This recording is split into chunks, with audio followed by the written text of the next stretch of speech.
بہت غور سے سنیے گا.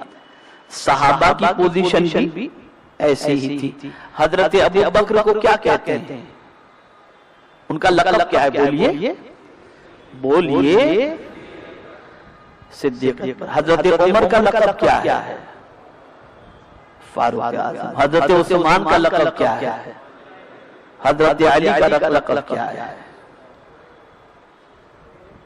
اب آپ سے میں ایک سوال پوچھتا ہوں. حضرت ابو بکر کا لقب صدیق مانی بہت زیادہ سچ بولنے والے، تو کیا حضرت عمر سچ نہیں بولتے تھے؟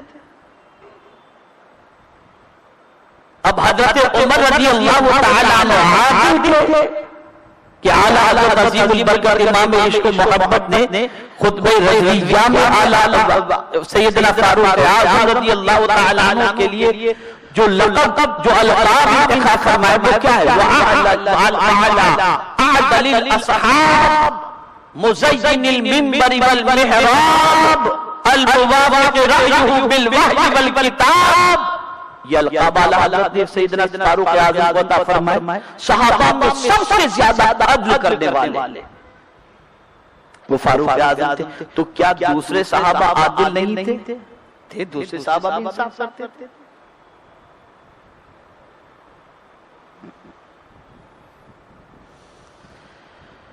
تو معاملہ دراصل یہ تھا کہ ہر صحابی کو آقا کریم صلی اللہ علیہ وسلم کی حیات طیبہ میں سے کوئی نہ کوئی چیز بڑی پیاری لگی جسے انہوں نے اپنی زندگی میں بسا لی.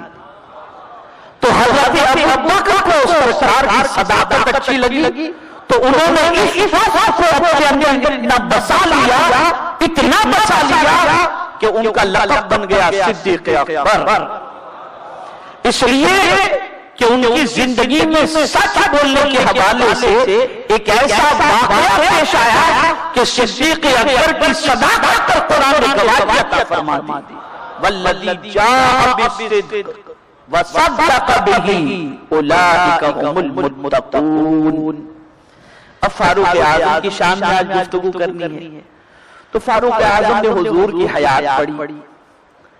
تو پڑھنے کے بعد انہوں نے دیکھا سرکار کا بچپنا، اور جب پڑھا تو ان کی عقل دنگ رہ گئی کہ حضور صلی اللہ علیہ وسلم جب جاری حلیمہ کا دودھ پیتے تو ایک ہی پستان سے دودھ پیتے اور دوسرا پستان اپنے رضائی بھائی کے لیے چھوڑ دیتے، جسے اعلیٰ حضرت نے یوں کہا بھائیوں کے لیے ترک پستان کریں، بچپنے کی عدالت پہ لاکھوں سلام.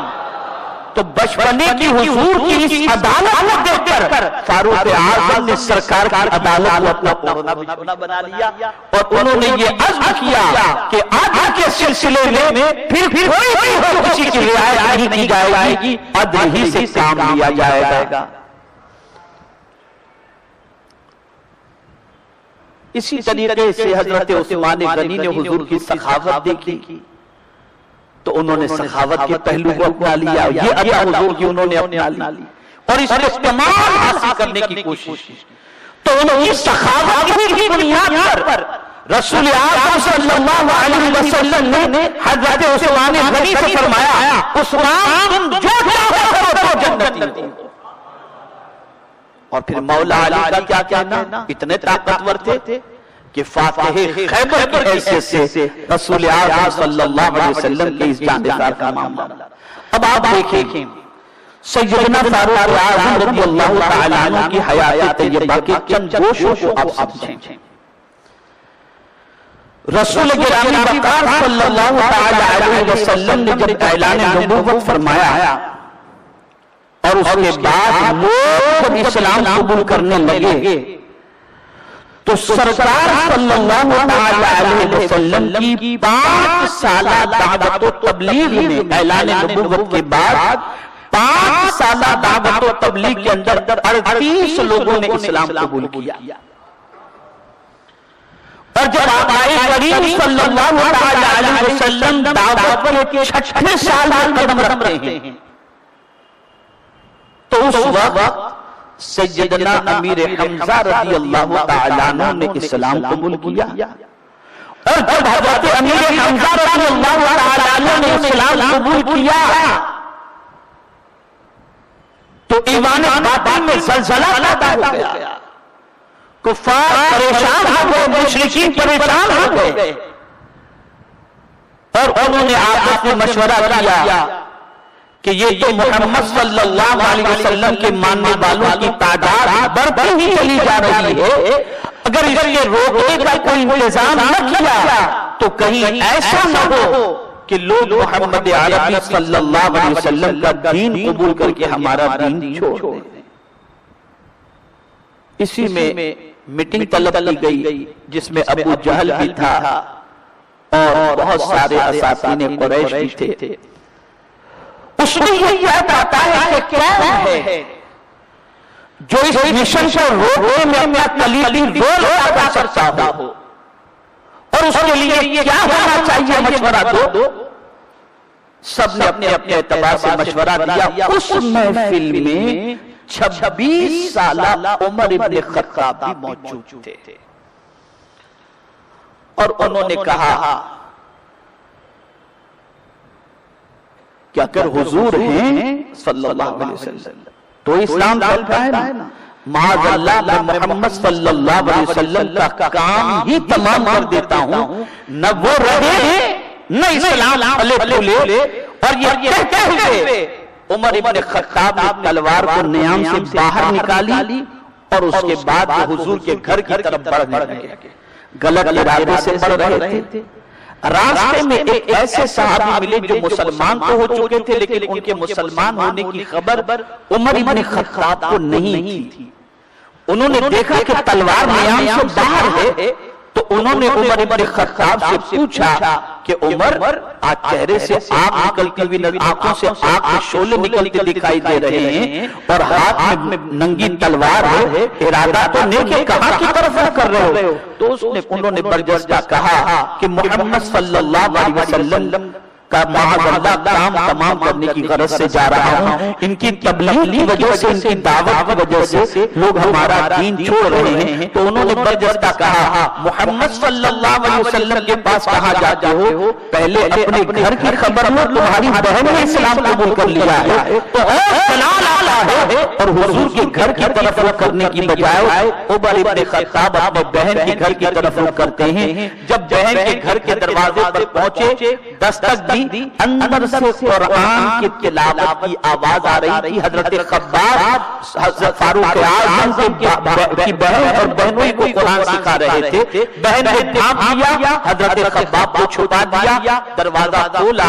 عمر ابن خطاب نے اپنی بہن کو دیکھا تو کہا کیا یہ سچ ہے کہ تم نے محمد کے دین کو قبول کر لیا ہے؟ اب بہن کہنے لگی ہاں میں نے قبول کر لیا ہے۔ فاروق اعظم نے تماچا رسید کیا، یہاں تک کہ خون بہنے لگا۔ اللہ اکبر! لیکن ایسی سچویشن میں بھی فاروق اعظم کی بہن نے عمر ابن خطاب سے کہا کہ دیکھو بھائی، اگر تم جان بھی لے لو تو میں دینے کو تیار ہوں، لیکن دامن مصطفیٰ نہیں چھوڑ سکتی۔ اللہ اکبر!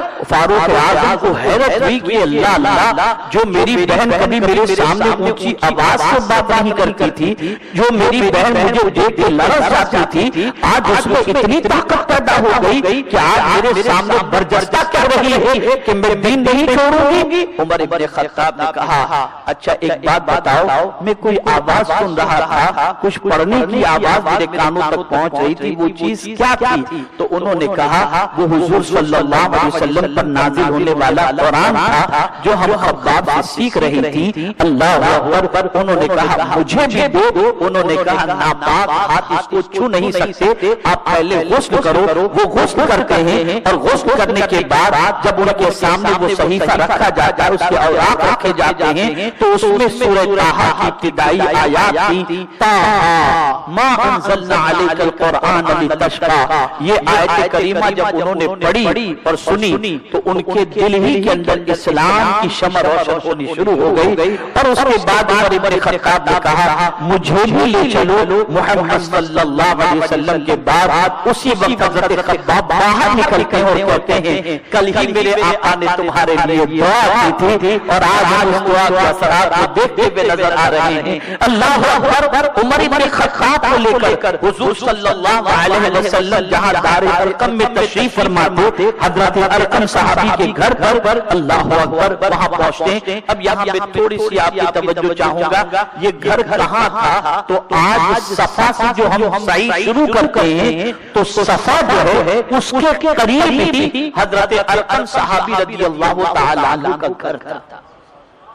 صفا پہاڑی جہاں سے شروع ہوتی ہے اس کے قریب ہی حضرت ارقم صحابی کا گھر تھا۔ اللہ اکبر۔ تو رسول اعظم صلی اللہ علیہ وسلم وہاں صحابہ کی تربیت فرماتے تھے۔ گھر کا دروازہ بند تھا، عمر بن خطاب کے ہاتھوں میں تلوار تھی، وہ اس طرف بڑھے اور بڑھنے کے بعد رسول اعظم صلی اللہ علیہ وسلم کے دروازے پر دستک دی۔ اندر سے صحابہ نے دیکھا اور جب آپ نے سوراخوں سے دیکھا تو آپ کو نظر آیا کہ عمر بن خطاب کے ہاتھوں میں تلوار چمک رہی ہے۔ صحابہ گھبرا گئے۔ حضرت امیر حمزہ رضی اللہ تعالی عنہ نے دیکھا اور اس کے بعد صحابہ سے فرمایا گھبرانے کی کوئی ضرورت نہیں ہے، اگر عمر اچھے ارادے سے آئے ہیں تو سبحان اللہ، اور غلط ارادے سے آئے ہیں تو عمر ہی کی تلوار سے عمر کی گردن اڑا دی جائے گی۔ اور اس کے بعد حضور کے فرمانے پر دروازہ کھولا گیا۔ اب توجہ چاہوں گا، دروازہ کھولا گیا، عمر ابن خطاب داخل ہوئے۔ مصطفیٰ جان رحمت نے دامن عمر ابن خطاب کو پکڑ کے جھنجھوڑا